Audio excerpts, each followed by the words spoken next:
Thank God he didn't come. The words cut through the night before I even stepped out from behind the hedge. Clear, sharp, laced with laughter. Lauren's voice, my new daughter-in-law. I saw her in the glow of the fire pit. Glass raised high, her smile bright enough to draw every eye. The people around her echoed her laughter, polished and effortless, as if her words were the truest blessing of the evening. Without him here, the air feels lighter. Someone else male chimed in and the laughter grew louder. Another voice added, "This wedding is perfect without him." The laughter rippled through the circle like a wave, and each ripple struck me square in the chest. I stopped dead, the chair digging into my shoulder. My hands locked on the handle, the ribbon biting into my palm, my knuckles turning white.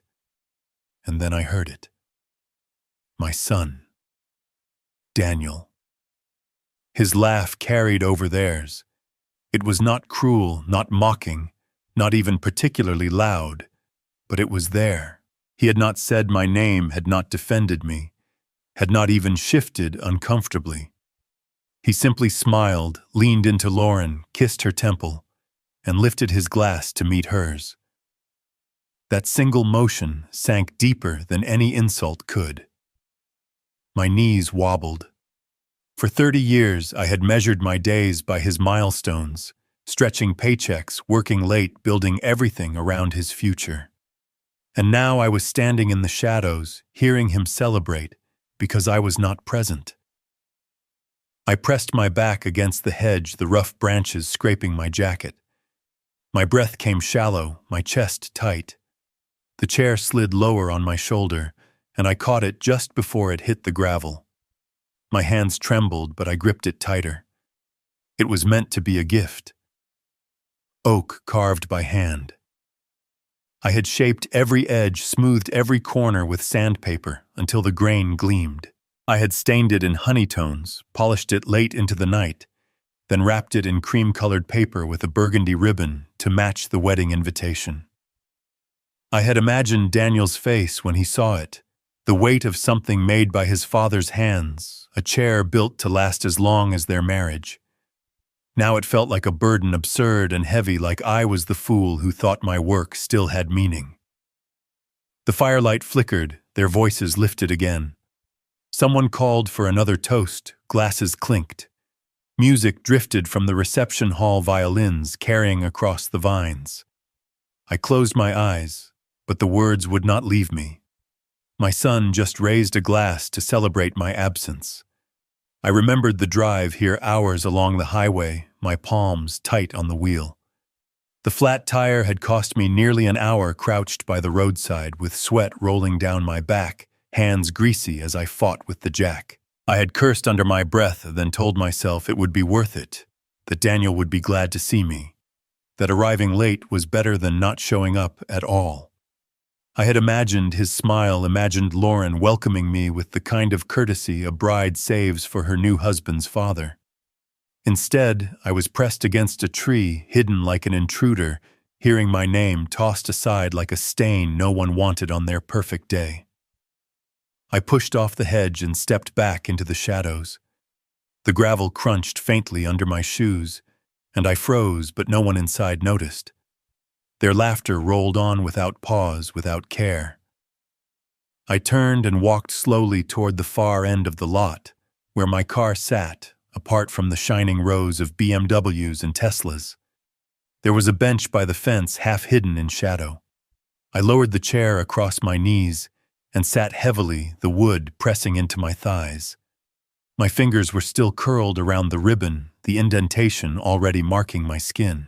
The music swelled as the doors to the hall opened for another group of guests. Voices carried into the night warm and bright. I sat in the darkness, breathing unevenly, watching the lights blur through the sting in my eyes. I thought of the nights I had stayed awake at the kitchen table, piecing together Daniel's prom suit, with nothing but fabric pins and a pot of coffee gone cold. He had asked me at the last minute, said he did not want to go, then changed his mind when his friends found dates. I had worked until dawn, my fingers raw, so that he would look the part. I thought of the day I sold my wedding band at a small jeweler 2 towns over, the man behind the counter weighing it without looking at me. I had walked out with enough cash to cover Daniel's college deposit, and I had not told a soul. He never knew. All those memories pressed down on me now, heavy as the chair across my knees, and none of them mattered in this moment. Because inside the vineyard, my son had just laughed at the idea of me not being there. Another cheer rose from the hall, another round of toasts. My shoulders sagged. I let out a long breath and leaned back against the bench. Above me, the sky was turning deep, the first stars breaking through the dark. The vines stretched into shadows on either side, endless and silent. The chair sat steady across my lap, the wood cool against my palms. I pressed my hand against it, as if it were the only thing left to tether me to the life I thought I had. The truth sank deeper with every passing moment. I was not wanted there. Not in the photos, not in the speeches, not even in the air they breathed. I closed my eyes, the laughter still carrying across the vineyard, and let the silence settle around me. That was how the night began, with my son raising a glass to celebrate the fact that I was not there. I could have walked back to the car, but my feet refused to move. I swallowed hard, dragged a sleeve across my face, squared my shoulders, and started toward the service door at the side of the building. The door gave with a soft thud, and a wave of heat rolled over me. The kitchen was a blur of motion. Servers in black and white slid past one another with the precision of a drill team. One brushed by with a rack of champagne flutes, another with a slate full of tiny desserts. No one stopped me. No one asked a name. I kept moving, following a narrow corridor to a second door where the noise of the room beyond gathered and hummed. Light struck me as I stepped out. Chandeliers glowed above the hall, throwing warm pools across linen and glass. The room breathed with the rhythm of a celebration, and I stood on its edge holding a gift no one had asked for. I made myself walk. My eyes scanned the first round table, reading each folded card, where the carders sat in a line of confident posture and polished hair.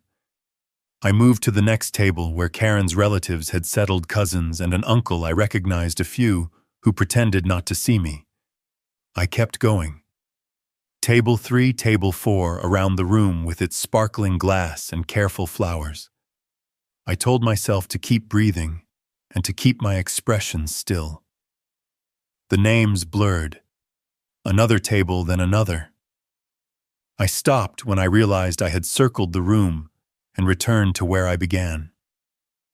There was no card with my name, no father of the groom tucked along the edge, not even a small reserved sign near the wall.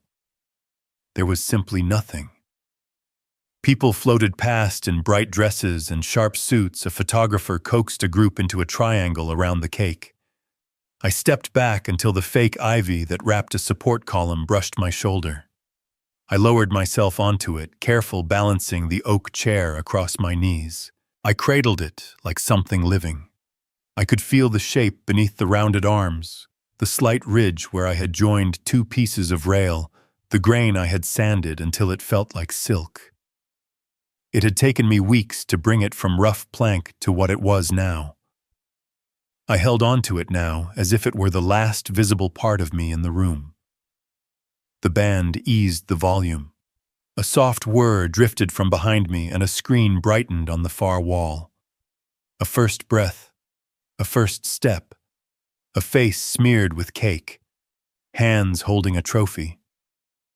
The smallest moments made large enough to fill a room. This one was no different, except for the space where I should have been.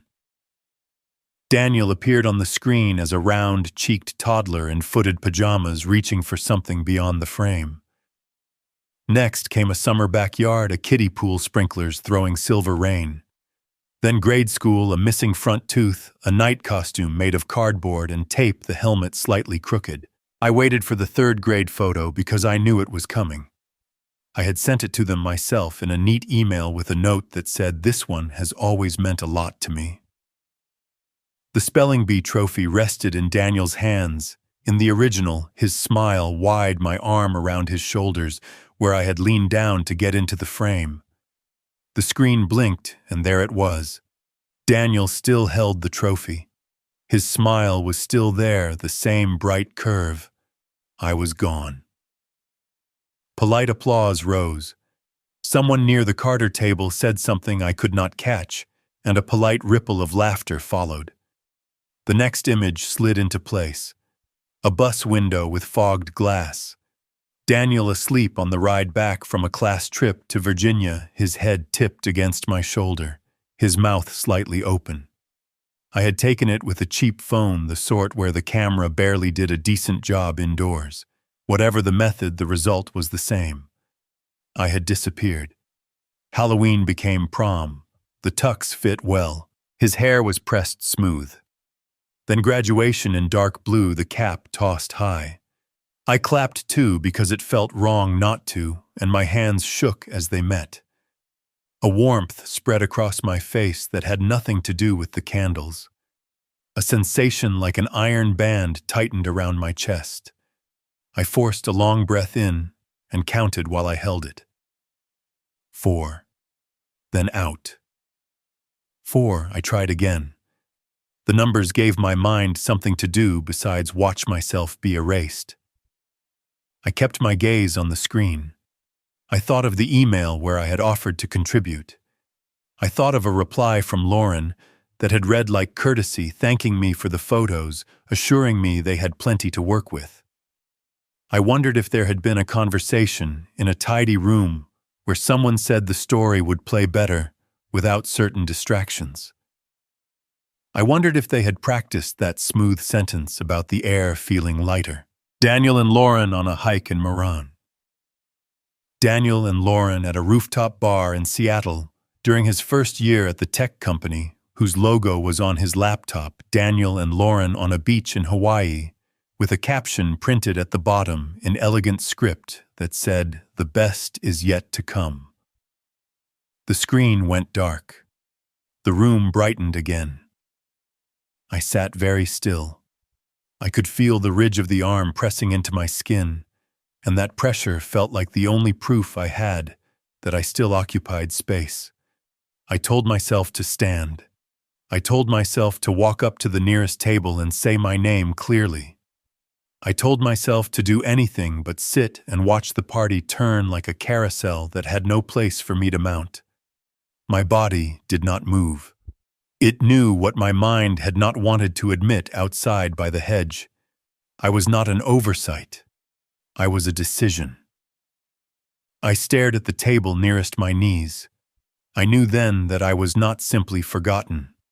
I had been edited out, frame by frame, moment by moment, until the story made sense for them.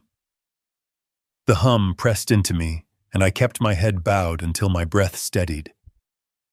When I lifted my eyes, the screen was already changing. Daniel growing older in a neat sequence that drew a fresh round of applause with every new frame. Each image landed like a cut. I felt the pull of a memory from the spring of 2012. The thick envelope had arrived with the morning mail. Daniel tore it open at the kitchen counter paper, flying the word, "Congratulations," in bold at the top, from the University of Washington. He ran outside to call friends, his voice carrying down the street. I stood by the sink and let the pride hit me so hard my knees softened. Then the numbers followed. Tuition, fees, housing. My wallet felt thin even before I opened it. That afternoon, I sat in the cab of my Ford F-150 in the driveway, hands on the wheel that had molded to my palms over almost 20 years. A week later, I parked it on the gravel of a dealership on the edge of town. The salesman slid papers across a desk that smelled faintly of lemon cleaner. I drove home in a borrowed sedan and tucked a cashier's check into an envelope marked for the bursar. Daniel never asked how it all worked. He grinned on move and day in Seattle and told me college would be easy. I told him I was proud and kept the rest to myself. Prom night in 2016. Daniel, in a black suit that fit as if it had been made for him, hair clean, and parted that practiced smile of a boy who knew he would photograph well. I thought of a night only I remembered. He had come into the kitchen at nearly 10, shifting his weight, saying that his friends were all going and that he had changed his mind. He said he did not have a suit. I told him I would handle it. I pulled the machine from the hall closet and set it on the dining table, hauled out a stack of fabric I had tucked away for no particular reason, pinned measured cut. The iron hissed steam that dampened the air. I finished when dawn light was just beginning to lift the room from gray. I brushed threads from the lapel, pressed the crease sharp, and hung it by the door. He grabbed it without looking up from his phone, already halfway down the steps to the car of a friend. The next image drew the loudest cheer. Daniel in Navy at the University of Washington commencement in 2018 cap, sent into the sky, mouth open in a shout I could not hear. I thought of the same year when the shop went silent. The foreman gathered us in the sawdust-marred break room and spoke in a voice that tried for steady but landed tired. I brought my toolbox to the car and drove home in a quiet that made my ears ring. When Karen asked, I said I had chosen to step away. I told Daniel not to worry about money. I took my father's plane and chisels to the pawn counter where the glass was scratched, and the clerk counted out 20s in a bored voice. I paid his final term in cash and told the registrar it was a proud day for our family. Daniel and Lauren on a rooftop in Seattle with the company logo reflected in the window behind them. Daniel and Lauren in Maui, waves behind their knees. Daniel and Lauren in wine country, doing a tasting, the caption at the bottom, in elegant script saying the best is yet to come. I wondered if anyone else felt the absence of a body where one should have been standing. The edges of my life had been trimmed like a photograph to fit a new frame. I tried to anchor myself in the present. The band had shifted to something warm and slow. I studied the ribbon and the careful bow I had tied, then the curve of the arm I had shaped for a hand that was not mine. My breathing steadied the tiniest bit. I lifted the glass to my lips, and the stem rattled faintly against my ring finger. I swallowed and looked back at the screen as if the next image might change the course of the evening, as if one frame might slip up and let me in. It did not.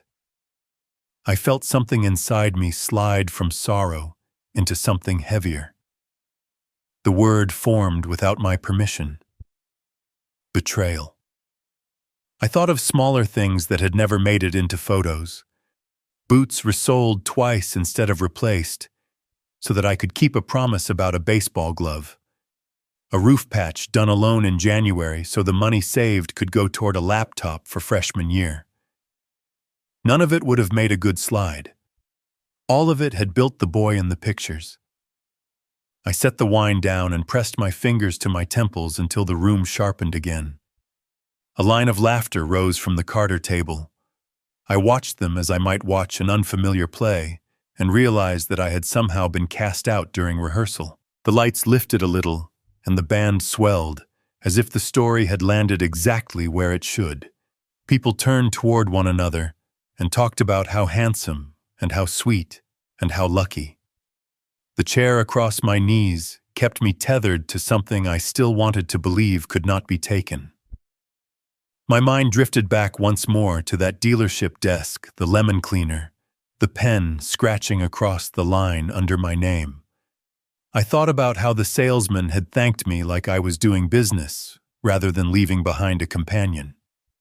I remembered the short walk to a bus stop, because there was no ride home anymore, and the bus seat that stuck to my back, because it was summer and the air did not work.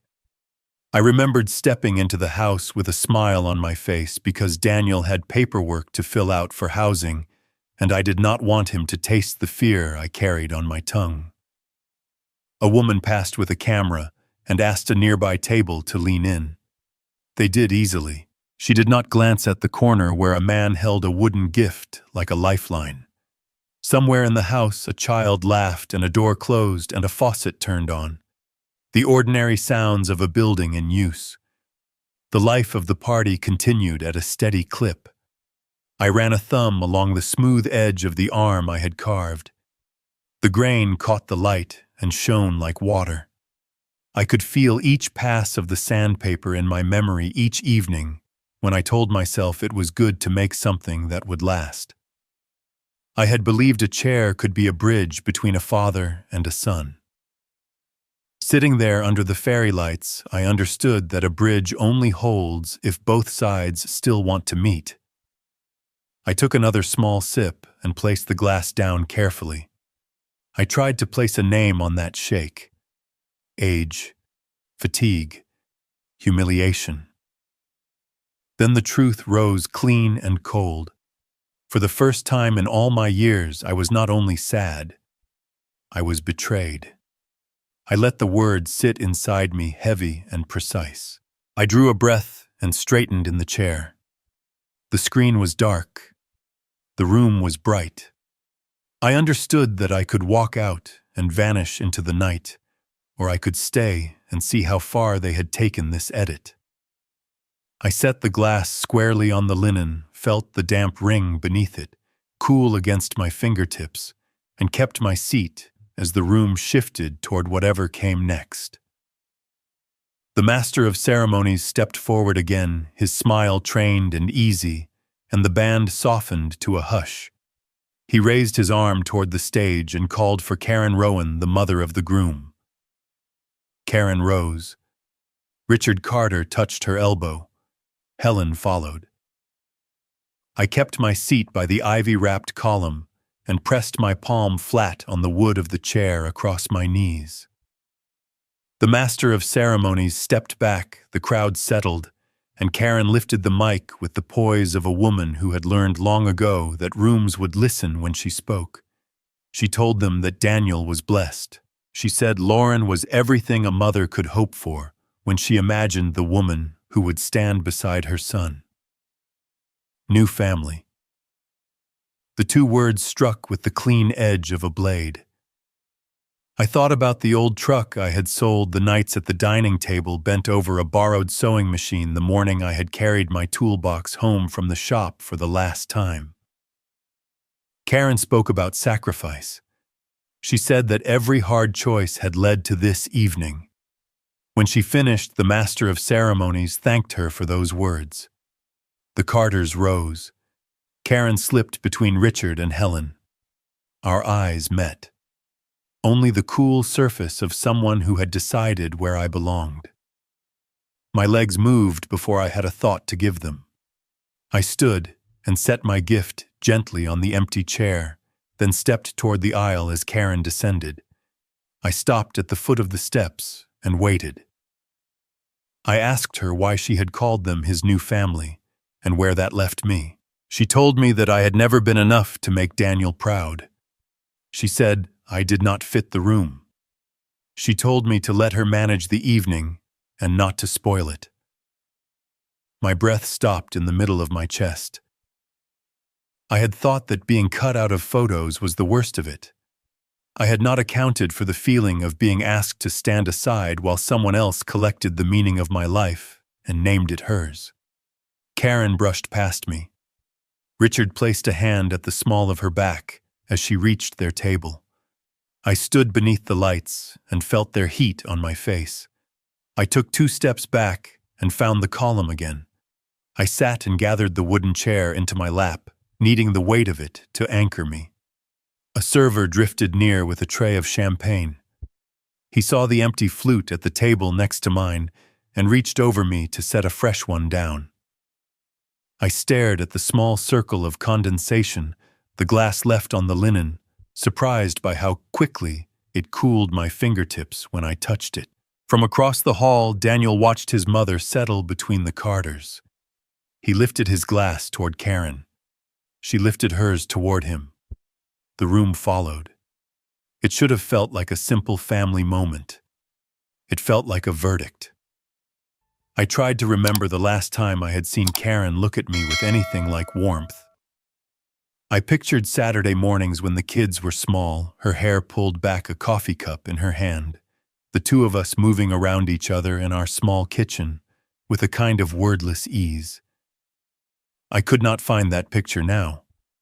The only image that held was the one in front of me, her shoulders straight, her chin lifted. The master of ceremonies thanked everyone for their toasts and promised that dinner would be served shortly. A pair of cousins from Karen's side wandered past and recognized her at the Carter table. They praised her speech. One glanced in my direction, then looked away with a flicker of discomfort. I could have stood then and made something of it. I could have asked for the microphone and said a few measured words about a boy I had raised and a man I hoped he might become. The idea flashed and passed. The people who want to cut you out will not hand you a frame. The band shifted into a waltz, and couples rose to the floor. Lauren glided in, pulling Daniel by the hand. Guests formed a circle of admiration at the edge of the dance floor. Phones lifted the small, cold eyes of their cameras, catching light. I watched Daniel place his hand at the small of Lauren's back, the way Richard had placed his hand at the small of Karen's. There was a symmetry to it that might have been beautiful if it had not cost me so much. A server stopped to ask if the seat beside me was taken. I told him to use it. He slid the chair away with a quick nod and left me closer to the column, narrower in my corner. I rested my chin for a moment against the cool wood of the chair in my lap and let my eyes blur. When I brought the room back into focus, Karen was already returning to her place. She sat and did not look toward the shadows where I had been sitting the entire evening. I understood with a clarity that did not need words that Daniel had not only drifted to another shore. Karen had rowed the boat. She had been doing it for a long time. Maybe I had been too busy working, or too convinced that love once given could not be rerouted. Either way, the result was the same. She had chosen her seat, and it was not next to me.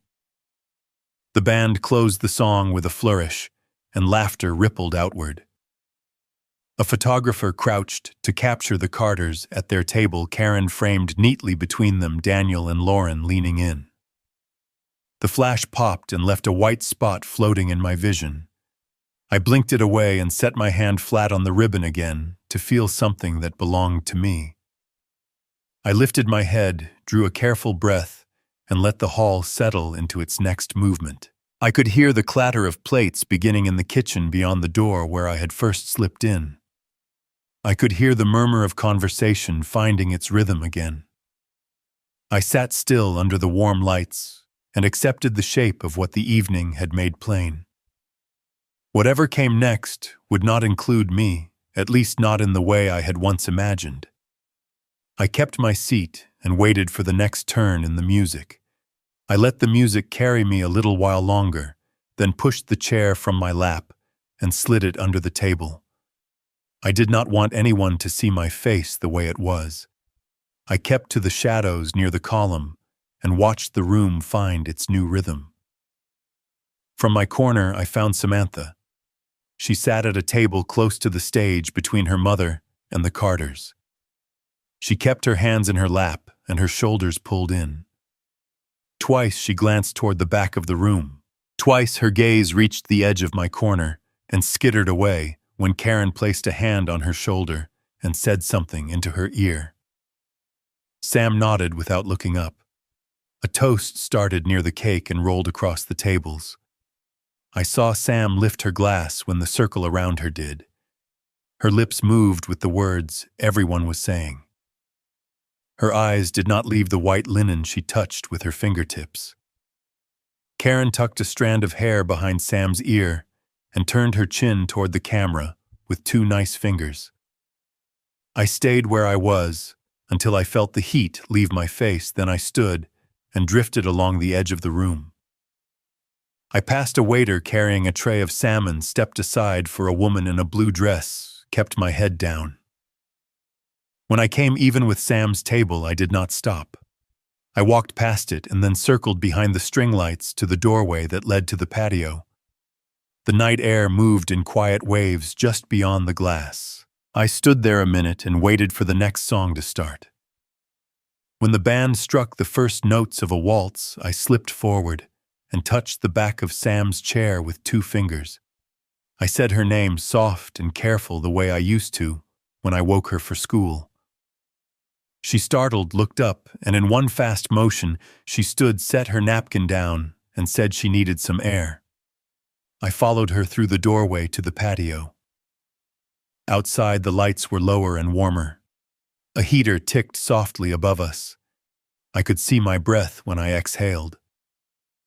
Sam moved to the far end where the railing turned and leaned her elbows on it. For a moment, she stared out into the dark, as if the hills might answer.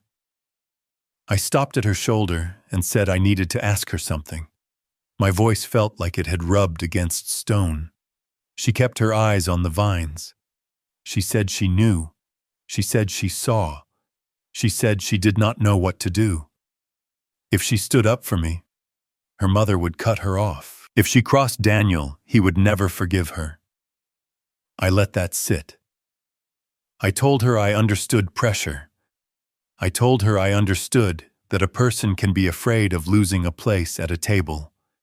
Then I asked her whether fear was going to be the reason she let her father disappear. I asked her if she had lifted her glass when they celebrated the thought that I had not come.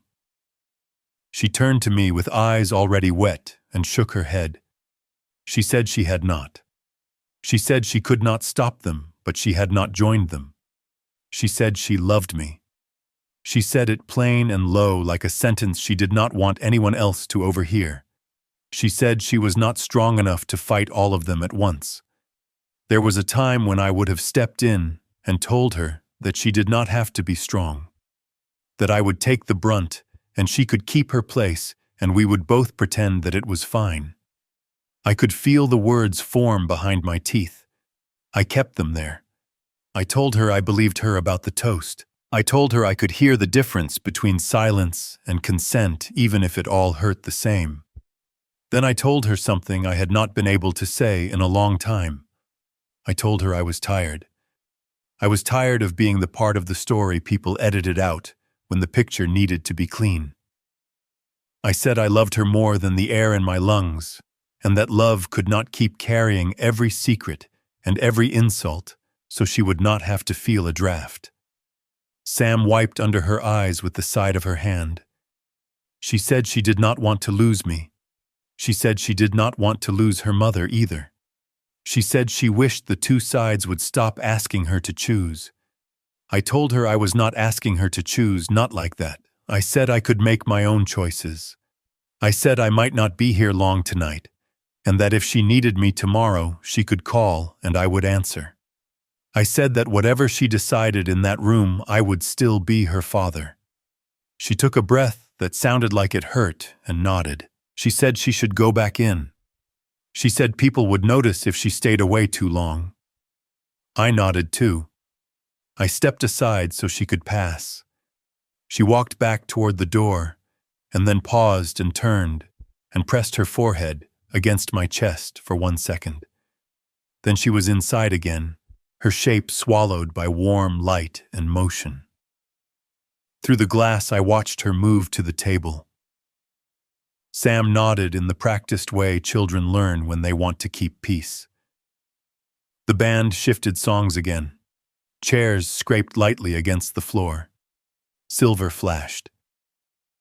I stayed outside and put my hands on the cold railing.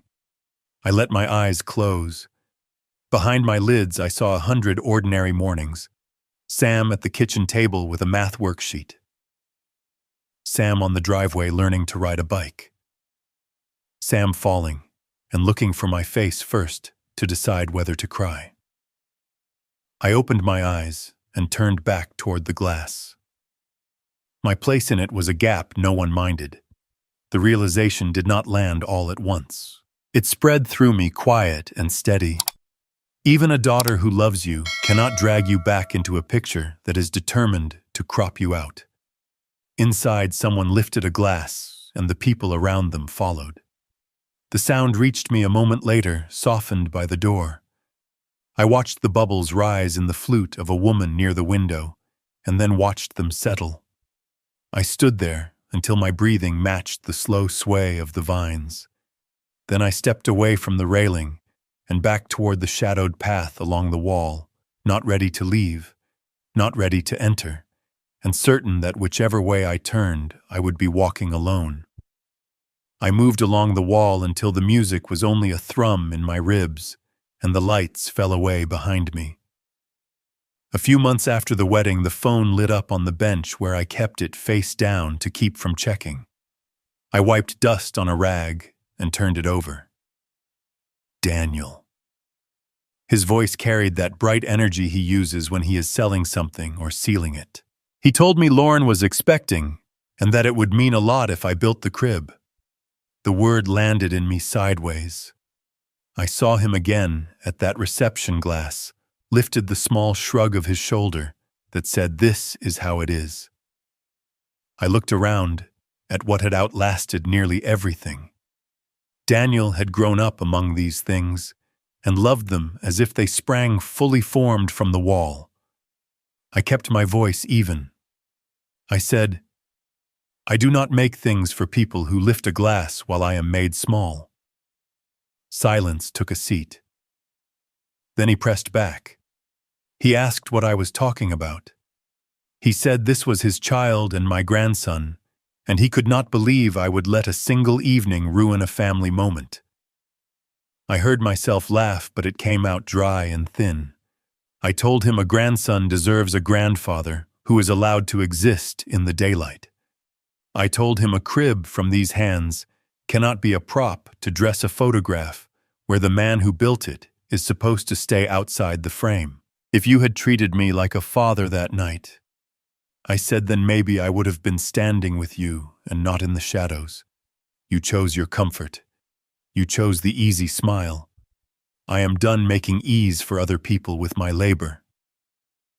The heat rose in his voice the way it used to when he tried to win an argument by volume. He said I was small, and I always have been small. He said his mother used to tell him I could not think big. He said I was proud in the wrong way. He said if I loved him, I would do this for his son. I kept the phone by my ear and let him finish. I told him I do love him, that is why I cannot help him pretend. Then I ended the call. I set the phone down and listened to the garage fill back up with its own quiet. It took a minute for my breath to find even ground. It is funny what a man studies when he has just crossed a line he had been drawing lightly for years. 2 days later, an invitation to a baby shower at Lauren's sister's place in Westerville arrived. I held the card over the trash can, then put it on the counter. That evening, I went back to the garage and took down a length of maple from the rack. I set it on the saw and stood a long time without turning anything on. I imagined Daniel touching it and seeing only his own reflection. I put the board back. Saturday afternoon, the doorbell rang, and when I opened it, Samantha stood there with a paper bag of bakery cookies and the uncertain smile of a person who has planned only the first line. We sat at the table with the cookies between us. She told me about a doctor visit and the heartbeat on the screen like a fast bird. She said it would be a boy if the test was right. She said Daniel talks about names and baseball and the kind of stroller you can jog behind even though he has never jogged. Then she went quiet. She picked up a cookie and did not eat it. She said Daniel told her about the phone call. I told her I said no. I told her I had to for myself. She nodded. She said she thought maybe we could make a small thing for the nursery together, something that would not make a picture out of a lie. A shelf for books. A small stool. I felt something bend inside me, not in surrender, but in recognition. I told her I would think about the shelf. I told her I would not go to the shower. She looked relieved that I had set it straight. We walked out to the garage, and I showed her how the plane sings when the blade is set right. She left before dark. At the door, she leaned her head against my shoulder, the way she had on the patio, and I let my hand rest on her back. After she drove away, I stood in the driveway and listened to the neighborhood. The world did not know I had refused my son. It kept spinning in the plane, way it always does after a private earthquake. On the morning of the shower, I brewed coffee and took a slow walk through the rooms, the lake light in the old photographs on the wall. I paused at the back door and looked out at the small square of lawn that my mower keeps honest. I poured the coffee to the top of the mug and set it beside the invitation. I wrote a note on the back where there was white space.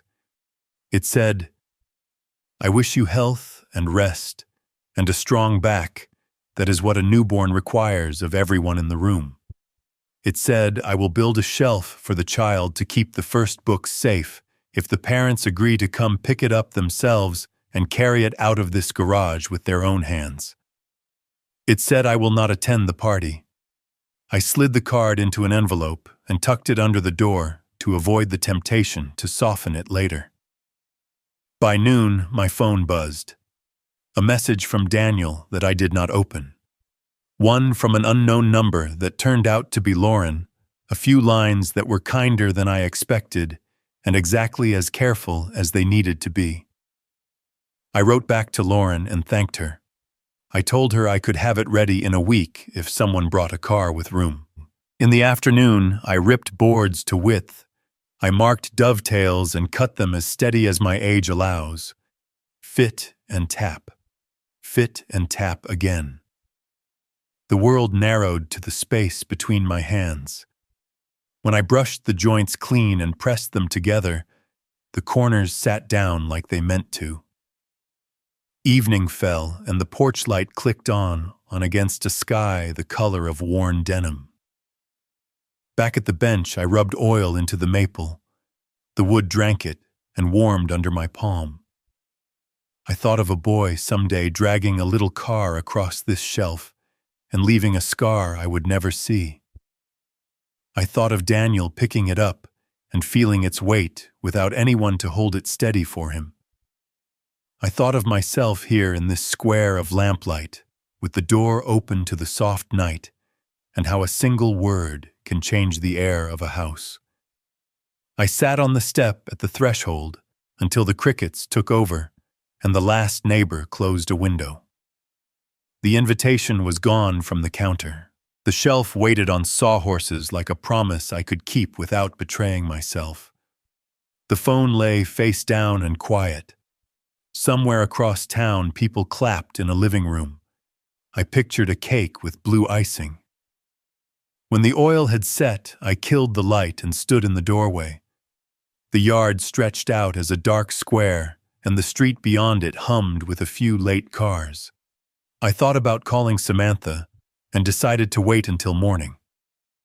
I stayed there with my hand on the door jamb and let the quiet settle in. Watching thinned the dark and let the outlines of the street come back into place. I dressed without turning on the bedroom light and brewed coffee in the kitchen. The shelf I had built for the baby waited on the garage horses with a soft sheen, the oil set and the edges eased under my hand the night before. I touched it once and locked the side door. I took the folder bag from the hall closet and slid in the deed to the house, the bank statements, the certificate from the old shop I had run with Mark O'Brien, back when a good day was measured in sawdust and tight joints. The law office sits on the corner by the courthouse where the sycamores throw big patches of shade over the cracked walk. Mark Evans has been here as long as I can remember. He wears the same kind of navy suit and keeps a bowl of peppermints on the table by the door. I nodded to his secretary and sat for a minute with my hat in my hands. When the door opened, Mark stood there with his kindly teacher face and said, "To come in with that way of speaking, that makes everything sound manageable." He took the bag from me and set it on the table beside a legal pad and a pen. He leafed through the papers. House first, then the old shop certificate, then the accounts. He asked if I wanted to talk about a will. I told him I did. I said I wanted to make sure certain people who had made a practice of treating me like a prop did not stand to benefit from the quiet I had kept. He rested his forearms on the desk and asked who I meant. The room held a pocket of still air while I found the words. I said Daniel. I said Karen. He did not write anything yet. He said this is not small. He said once we sign there is a path, and it is hard to walk it back. He asked if I was ready. Ready is a slippery word. I thought of Daniel lifting his glass and letting the laughter move through him like music that had nothing to do with me. I thought of Karen telling people the family had moved on and the phrase "new family" ringing through me like a church bell at the wrong hour. I let the silence stretch. Finally, I shook my head. "Not yet," I said. "Not today." He said he would prepare a draft. He said we could frame it with clarity and kindness both. He said there are ways to place things in trust for people who will carry them with care. He slid the papers back into the bag and closed the flap. He stood when I stood. His hand was steady when we shook. I walked past the courthouse and the bank and the diner where the grill pops and sings by 7. I carried the bag like it weighed more than it did. I got to the truck and set it on the passenger seat and sat there with both hands on the wheel and the key not yet turned. At some point, a man has to decide how much of himself he can afford to lose to keep other people comfortable. I drove home the long way past the old shop on Parsons Street because I could not keep from looking at it. We built everything there. Cabinets and frames and once a boat for a customer who could not stop smiling. I parked by the curb and sat with the engine idling. When I turned away, I felt both lighter and older. At the house, I set the bag on the table and made a sandwich I did not taste. In the afternoon, I swept the garage and ran my hand across the maple shelf to feel the smooth rise where the grain lifts under oil. When the sun angled low across the driveway and the shadow of the fence climbed the door, I went inside to wash up. That night, Samantha called. She said the shelf looked beautiful in the photos I had sent. She said Lauren had cried in a good way. She asked how the lawyer went. I told her the truth. I told her I was not ready to sign. I told her why. She did not try to push me. She said, "Take your time, Dad, and let the right answer come on its own feet." I thought about what it means to write names into a document that will outlast your breath.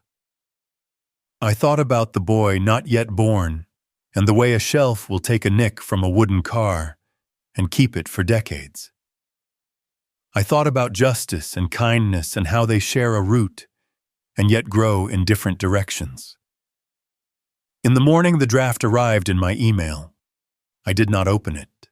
I made coffee and walked the block instead. When I came back, the house smelled like the life I have managed to keep. I sat with the laptop and clicked. My name stood where it must. There were paragraphs for gifts and paragraphs for the rest. There was a section that placed the house in trust with instructions about maintenance and taxes and the right to live here until I do not. I closed the lid and rested both palms on it. The room held me without offering advice. I did not open the door that morning. I poured another cup and took it to the porch. I kept moving. I drove to the lumberyard on Broad Street to buy dowels I did not need just to walk aisles that make sense. Walt behind the counter lifted a hand and said I had been scarce. I told him work found me at home. On the way back, my phone buzzed. A message from Mark Evans asked if I had any questions. I typed that I had read enough to know what the draft required of me and that I needed another day. I set the phone down and watched the road as if it would deliver an answer if I kept the truck between the lines with perfect attention. At home, the maple shelf waited for its new owners.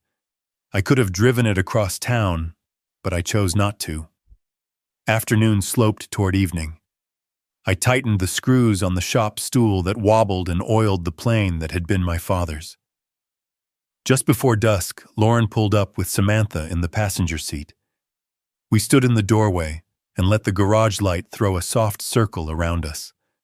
Lauren put her hand to the shelf and smiled. We loaded the shelf into the back and tied it down. Lauren thanked me again and said the nursery would smell like maple for days. After they left, I stayed on the step with the night inching in and the air cooling enough to raise the small hairs on my forearms. The draft sat on the kitchen table behind me. Tomorrow would ask me again. I could feel it. I could also feel something else that had been missing for a long time. The sense that whatever I chose, it would be mine, and I would live inside it without pretending. I slept better. I wrote a list on a pad and underlined only the errands that needed a car. The rest could live at the house. At 10, I called Mark and told him I wanted to discuss one more thing. Not the exclusions, the trust for the house. I wanted an option that would let the place rest in the hands of whoever proved by action that they knew what a wall needs and what a window forgives. He said that can be done. He said it requires language about stewardship and not just ownership. By noon, clouds had pulled together and the wind came down from the north. I stood in the yard and let the chill work its way through my shirt. Courage does not always roar. Sometimes it waits quiet and stubborn for a man to nod. I did not nod yet. I let the question live out loud where I could see it, and not in the corners where it used to hide. I cleaned the plane and put it back on the hook and locked the door. The morning I signed the papers, the sky was low and gray, and the air had that taste of metal a season carries when it is ready to change. Mark slid the document across his desk, the pen waiting where he had placed it, and I pressed my name with a steady hand.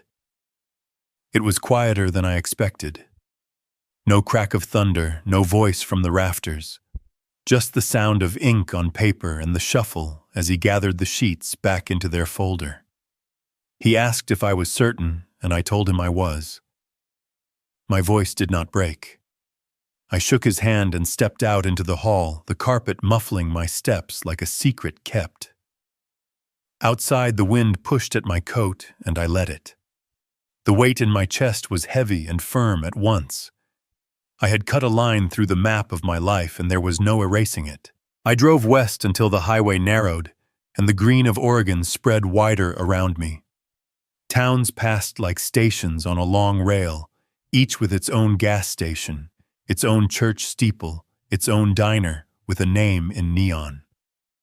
I reached the small town where I had been living these last years, tucked in a valley with a river that sounded louder after rain. My house stood where it always had a wooden frame built decades ago, its porch sagging a little in the corner, its windows watching without comment. I carried the folder inside, set it on the table, and made coffee. The first sip tasted like a beginning I had not asked for but was mine. Days slipped into their order. I mowed the lawn, fixed the loose hinge on the gate, read the paper on the porch. The silence inside the house felt cleaner, less like punishment, more like a room waiting for use. One afternoon, walking down Main Street, I slowed by the community center. The building was glass and brick, simple and bright against the older shops. On the door, a poster was taped in cheerful colors.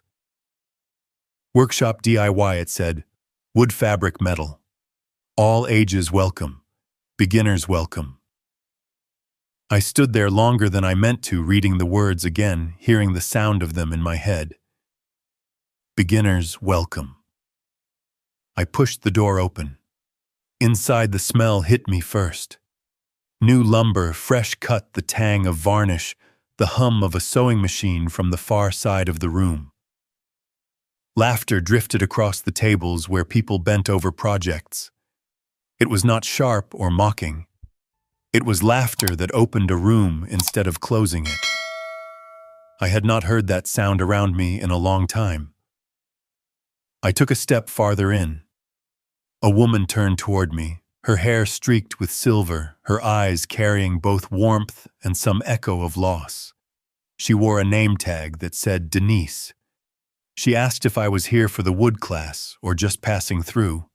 I told her I used to be a carpenter. I said I thought I might see if my hands remembered what my head had not forgotten. She smiled and said, "In this room no one judges. We only make what makes us proud." She led me to a bench where boards were stacked soft pine and fir, cut into manageable lengths. A young woman with dark hair tied back sat there sketching curves onto graph paper, her pencil moving fast. She introduced herself as Hannah, a student in interior design at the State College. She looked up at me with eyes that carried more eagerness than doubt. She asked if I could show her how to carve the curve she had drawn. I picked up a chisel, tested its edge with my thumb, and showed her how to lean with the grain, not against it. Her eyes followed each motion like it mattered. Across from us, a man with broad shoulders and a lined face hammered gently at a piece of scrap metal he had brought from home. He had the steady rhythm of someone who knew how to pace himself. When we broke for coffee, he introduced himself as Jack, a retired mechanic, a veteran.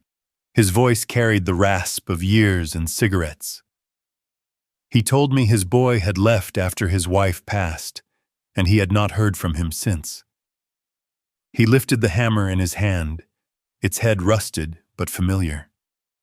He said this was the only thing that kept him clear. His words settled into me with the weight of recognition.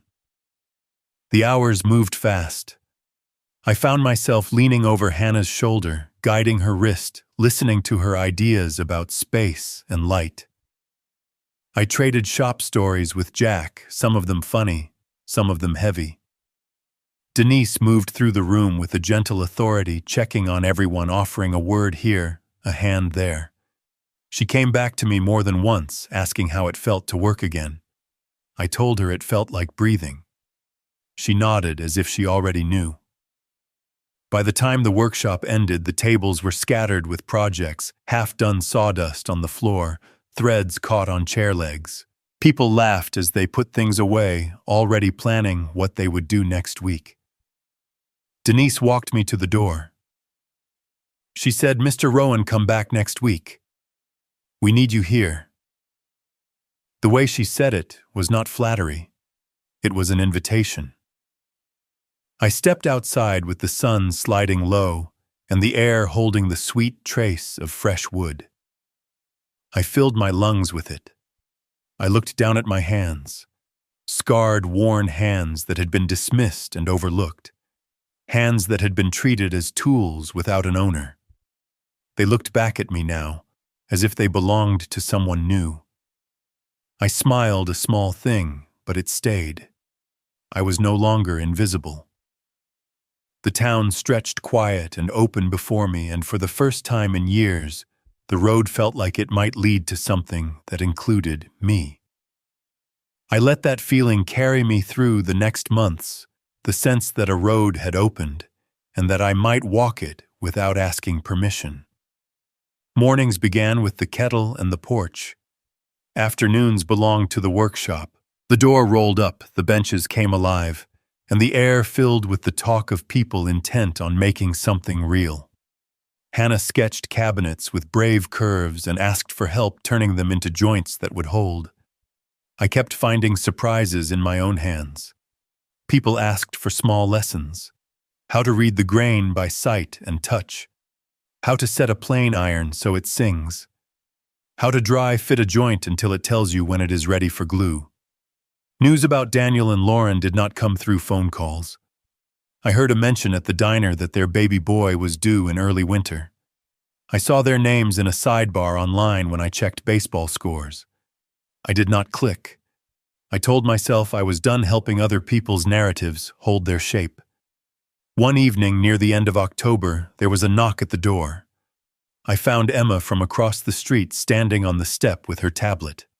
She asked if I had seen something, and I told her I had not. She turned the screen toward me. It was an album on Facebook posted that afternoon. The title on top read, "Family Only."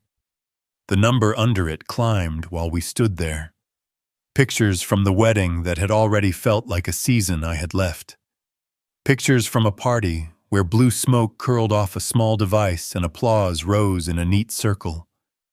I slid through them slower than I wanted to. Daniel smiling with his arm around Lauren, his face smooth, his eyes easy. Samantha in more than one frame set just off to the side near her mother, and the in-laws her smile careful. I looked for myself because that is what a person does even when he knows better. There was no sign. It was as if I had never stood in the rooms where these people now celebrated themselves. Emma cleared her throat and said the caption under the album talked about how blessed Lauren felt to have a complete family by her side. I thanked Emma for showing me and watched her leave. I set the kettle on the stove and forgot to light the burner. I stood at the sink with both hands braced on the edge and kept my eyes on the faucet until the metal blurred. I went to the garage and swept the floor instead. I did not see the Carter dining room with my eyes that night, but I have known rooms like that. Long table, low light. Richard Carter at the head shoulders, wide voice pitched to carry authority without effort. He spoke to Daniel about the future, as if it were a country only he had a map for. He told him I had nothing to offer that would help him get there. He reminded him that the Carters were his family, now that loyalty must follow the path of advantage. She said the wedding had been perfect without me, and that perfection can be a habit if you let it. I can see Daniel's face without having to imagine too hard. The tight set of his mouth when he is caught between what the room wants and what the quiet in him knows. He would not look at anyone directly. He would stare at his glass, at the pattern in the tablecloth, at the painting of a sailboat that has been in the same place for a decade. Lauren would place her hand on his shoulder with that practiced touch that promises comfort and demands obedience. She would say their child deserved strength, that they could not afford to be dragged into anyone's old failures. A man like Richard likes to close a conversation with a gesture. He would lift his glass and wait for the others to follow. He would pronounce the decision like a verdict one line long. From this day forward, Michael Rowan is not part of this family. There would be nods. Daniel would swallow and not object. The moment would slide into the album of their lives and sit there ready to be recalled whenever anyone wanted to justify the next omission. The kettle on my stove finally clicked to remind me I had not turned it on. I lit the flame and watched it catch. I poured hot water over tea and carried the mug to the back step. Across the street, Emma's living room glowed, and I could make out her shape moving behind the curtains. The next day, I went to the workshop early. Denise was setting out clamps and a box of dull chisels. She looked at me and seemed to know I did not want to speak the shape of my night out loud. I spent an hour restoring edges. The work slowed my thoughts to a human pace. When Hannah arrived, she waved a stack of photos of a credenza she loved and asked if we could bend a rail to match the top profile. Jack brought in a small metal latch from a farm gate and asked if we could make a wooden version for his shed. The day built itself one small success at a time, and none of them depended on being anyone's father. During lunch, Denise joined me on the stoop with a paper cup of soup from the library cafe. She asked how the signing had felt back when I did it, and I told her the truth. It had felt like tightening a bolt that had been rattling for years. She nodded and said nothing more. In the evening, I walked home by way of the river path. The water moved dark and sure under the footbridge. I tossed a stick and watched it push through, then vanish under the fast water below. At home, I set my phone face down on the counter. Messages from numbers tied to that other life blinked and went still. I washed my hands and watched the water darken with the day's dust and then run clear. In the garage, the projects waited just where I had left them. A frame clamped square. A box with a lid that needed one more pass to sit flush. A chair rail that would take a bend if I was patient. I turned on the radio and let a late game call drift over the bench. I worked until the wood told me to stop, and the streetlights had found their voices. I locked the side door and stepped into the cool. Here a different door had opened, and the hinge did not squeal. I stood on the back step with my hands warm from work, and let the night rest around me until the next breath came easier than the last. The porch light held a soft circle on the step, while the rest of the yard fell into early winter dark.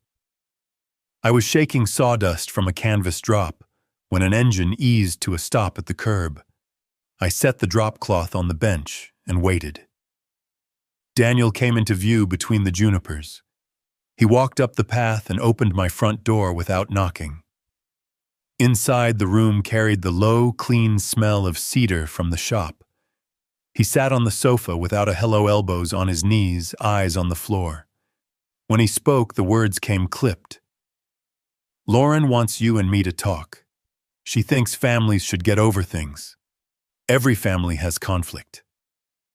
I stood by the table and let the silence widen enough to hold the truth. You call what they did conflict.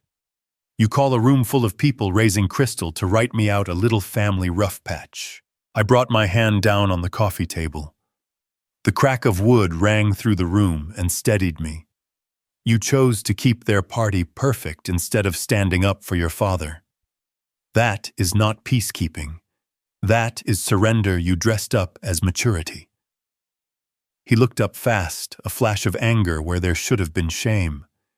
You always make yourself the wounded one. Maybe Mom was right. You never learned to think big. A rough laugh came out of me before I could stop it. Think big. I sold our only car so you could get to campus. I sat at a kitchen table 3 nights in a row sewing your prom suit by hand so you would walk in tall. I took jobs that bent my back and told you everything was fine so you could keep your head on your work. Tell me which victory of yours does not carry my sweat in the seams. You did all that and then counted it like a ledger. You keep throwing it at me. I do not owe you anything, not one thing. The room pulled tight around those words. For a second, I felt something in my chest go hollow and then fill with heat. I stood straighter and looked at him without blinking. You think you do not owe me? Then listen. On the night you lifted that glass with them, you set me outside your life. Tonight you locked the door. I have no son. Silence came down like a heavy coat. Even the furnace held its breath between cycles. He stared at me, a muscle moving in his cheek, his hands opening and closing like they wanted a task. He turned for the door and pulled it hard enough to rattle the frame. Then he was gone. I did not move at first. I could feel my heart working slow and heavy. The house listened with me. I sat down and the chair took my weight with a tired creak. The room still looked like mine. The lamp made a warm cone on the table, but the air had changed shape. I let my eyes travel and land on the things that do not betray you. The plane I had tuned that morning so fine it sang. The small box in clamps waiting for the glue to settle. I breathed in through my nose, out through my mouth. In, out. Wood and water and cold and quiet. Memory tried to pull a chair. I let each picture come and then drift.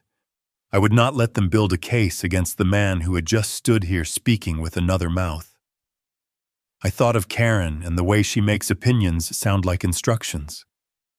I thought of Lauren with her perfect tone that offers comfort and demands compliance at the same time. I could hear how they would tell the story of tonight before his wheels even hit their driveway. He tried. He was respectful. His father is impossible. A little shake passed through me and then was gone.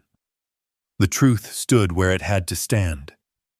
A line had been drawn. I had drawn it with a hand that still smelled faintly of cedar and oil and the little bite of steel. I looked down at my palms. They were nicked in the old places, but steady. I flexed my fingers and felt the ache in the right wrist calm the way it does when I stop forcing and let the tool do the work. The body knows when you have told it a hard truth. It begins to forgive you. Headlights pulled a white blade across the wall and then slid away. The engine turned over and settled into that smooth purr I had heard when he arrived. A single dog farther up the block gave 2 short barks and fell quiet. Somewhere a furnace kicked on and off. I leaned forward and pressed my forearms to my thighs. My breath found a slower rhythm. I could feel the shape of the house around me, rooms that had kept me company through worse than this. A man spends years believing family is the table he is assigned to. One night he learns it is the table he helps carry. I saw Denise that morning setting out chisels and soaking stones ready to make dull edges useful again. I heard Hannah's laugh from earlier in the week when we bent ash. I saw Jack's careful hands turn a sketch of a latch into something that would keep a door where it belongs. There are people who close ranks until they cannot breathe and call it loyalty. There are others who open a space and ask you to bring your end. I knew where my feet stood. I turned off the lamp. The room went from warm to honest. I locked the door by habit, thumb pressing the same smooth circle it always found. On the back step, stars sat hard and clear where the clouds had been earlier. My hands were still warm from work. I did not feel empty. I felt exact.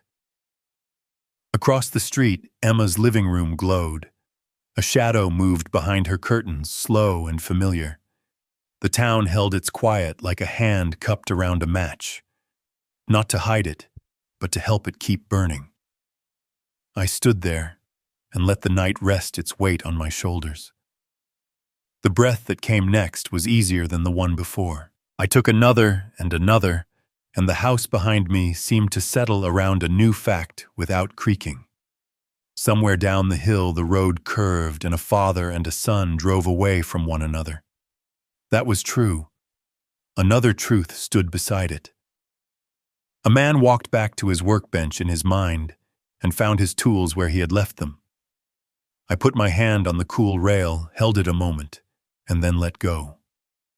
The night kept its place. I kept mine.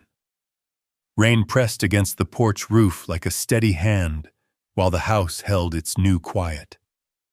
I reached it on the second ring and heard Samantha's breath, first thin and ragged, then her words breaking, as if she had to shove each one out.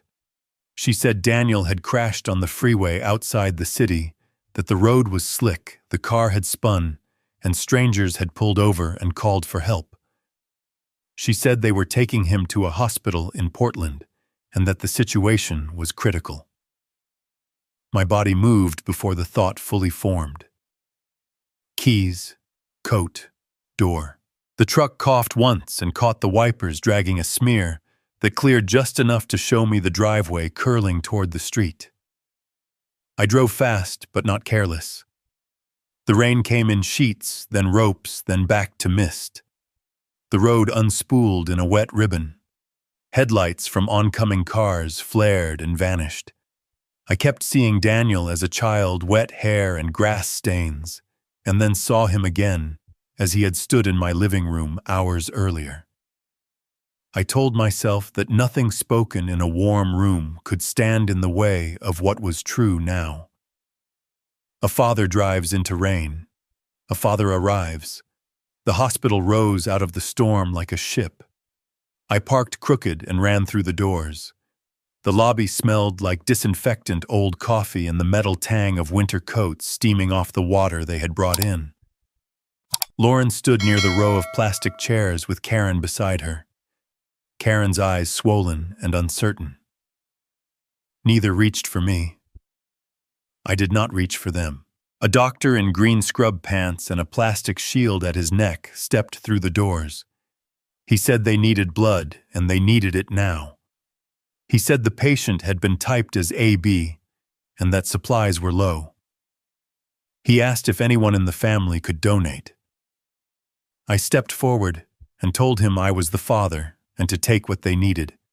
He looked at his paper, then at me. He said I was listed as O positive from an old admission, and that AB was the patient's type. He said that an AB child could not be the biological child of a man with type O. I said that it was not possible, and that I was his father. He said he was sorry, and that the lab was certain, and that they still needed an AB donor. Karen looked away. Her eyes went to the floor, then the wall, then to the paper cup of coffee on a low table.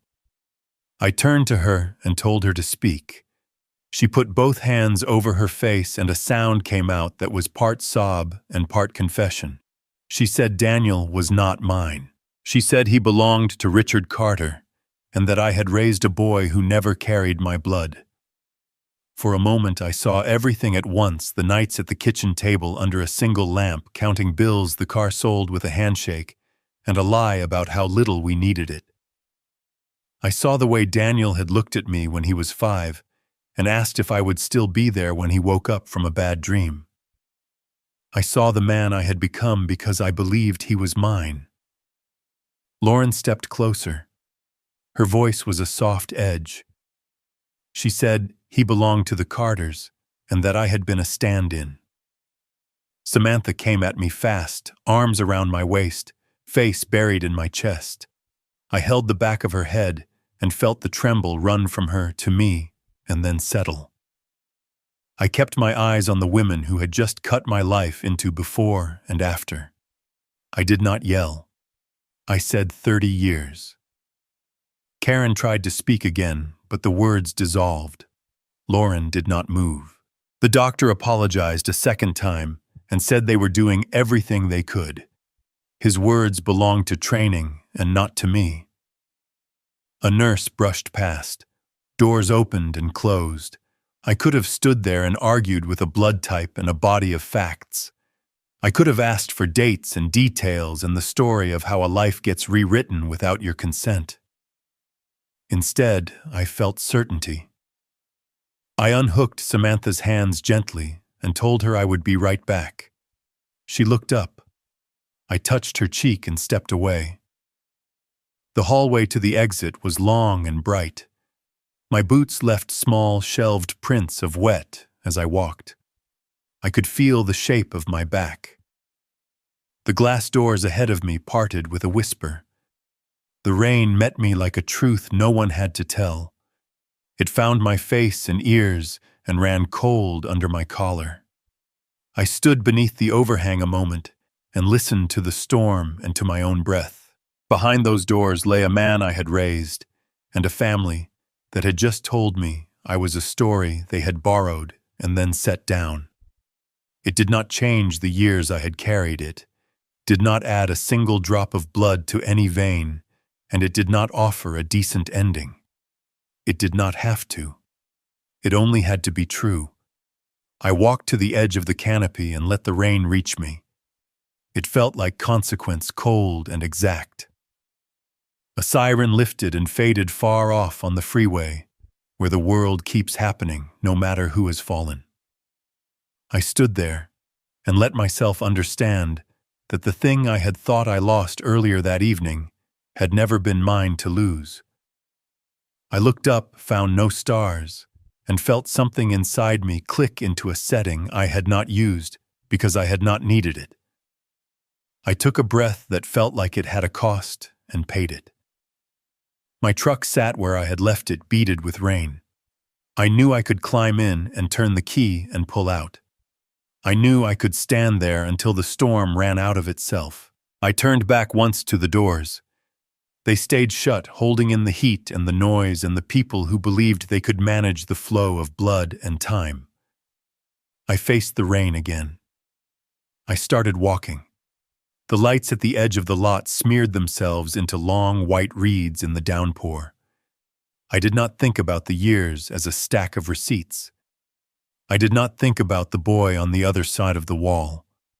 I thought about the next breath, then the next, and the fact that I was still the person who had come through a storm to stand where duty put him, even if duty had been tricked for 3 decades. At the curb, I stopped and looked once more at the hard glow of the emergency sign. I set my jaw, felt my teeth find each other like a joint settling, and stepped off the curb. The door behind me hushed closed, and the sound marked the edge of a life I had finally stepped past. Morning slipped in gray and steady, and the phone began its stubborn song. First Karen, then Lauren. I let them ring. Words could not mend what blood had already decided. I made coffee and sharpened a chisel. I swept the shop and set out the day's work. My mind kept trying to walk back into the hospital, but I held it on the bench. Karen's voice floated in wrecked by tears that sounded older than the truth. Daniel was slow at first, then faster, tight with pain and pride, asking for a call back and then demanding one. A week later, I walked into Mark Evans's office with the deed to my house in a manila folder and a small piece of maple I had finished the night before. Mark looked up from a stack of files and his eyebrows rose. He asked if I was ready. I set the plaque on his desk. The letters I had cut by hand read, "Creator, not Father." It is time I said and heard the steadiness in my own voice. I told him I wanted everything to move. House accounts, the tools in my shop, the old truck that still started every time. All of it would go to the community shop fund we had started in the back room months ago to keep dues low and lights on. I told him to formalize the scholarships we had drafted on a napkin for the teenagers who showed up after school with raw hands and good eyes. I told him I wanted this to outlast me the way a well-made chair outlasts the first room it sits in. He slid a set of pages across the desk, the draft he had written on my last visit, and kept waiting for me to grow into. He said I could still change any line. I took the pen and watched the ink make my name in strokes I had learned as a boy. When I reached the end, I set the pen down and felt a quiet ease move through me, the kind that comes when a joint finally seats and you stop forcing it. He told me this would land hard. I told him a hard landing was overdue. Silence had taught me more about value than any argument ever could. The story found its way to town before the ink was dry. A neighbor slid a copy of the Portland Gazette across my workbench. 2 days later, the front page carrying my name and words about an estate left to a community instead of a family. In the nights that followed, the calls changed shape. Daniel's were the hardest. He spoke in starts and stops. He said we needed to be men about this. He said families do not cut each other out. He said the workshop was not a real legacy. He said our last conversation was not his last word. I stood in the doorway with the phone in my hand and watched the red light flicker and stop, and I did not press play. The Carters sat in it too. I heard from Emma that a gala had been awkward when the donors asked about the paper. In the shop, the days lengthened in the good way. Hannah brought drawings of a dining table. Jack found a crate of old brass pulls. New people walked in with questions that made the room brighter. A teenager named Luis learned to set a plane until it hummed. A nurse named April built a stool and then a second one because the first had surprised her. I felt useful in the way that does not require permission. We ate sandwiches at the bench and let the sawdust fall where it wanted. The door stayed rolled up on dry days, and the small theater of Main Street moved past while we built small things that would outlast us. The article had asked for a photo, and I gave them one of the shop instead of my face.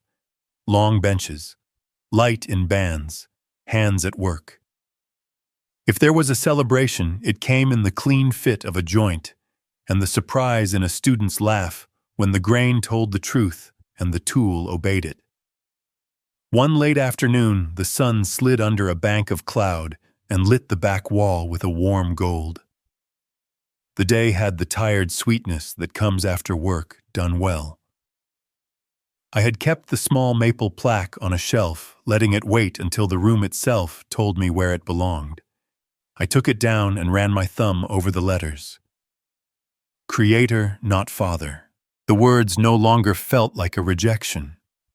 They felt like a direction. I grabbed a small hammer and 2 finishing nails, and I walked to the front. The doorframe had a spot where the wood had always wanted company. I held the plaque there and marked it with a pencil. The nails slid in with the calm resistance of good wood.